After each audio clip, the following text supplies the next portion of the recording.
Šis mūsų 115-ųjų Ievos Simonaitytės gimimo metinių paminėjimas nėra visiškai tradicinis, kokius įprasta buvo rengti anksčiau. Nėra prezidiumo, kaip matote, ir kam to prezidiumo, jeigu man už nugaros šviečia neblėstančia šviesa Ieva Simonaitytė. Aš taip pat norėčiau pasveikinti visus susirinkusius čia su šitą gražią, reikalingą ir kilnią šventę.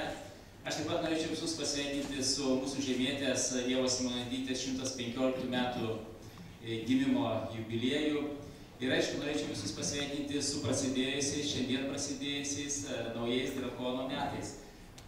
Ievos Simonaitytės literatūrinės premijos laureato diplomas poetai Elenai Karnauskaitei už subtilę pajūrio dvasios pagavą ir kūrybinę brandą paliudyta knyga Pasaulio krašte.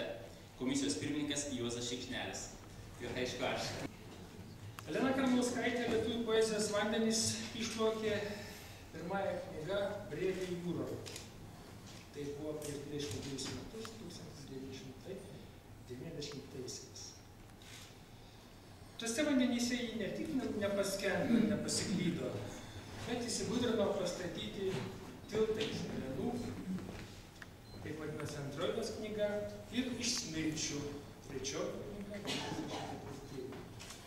Negana to, kad kurto eilėraštis iš tokių netvarių medžiagų kaip Lena ir smirtis, ši poetė, Palangos pilietė, ėjo dar toliau.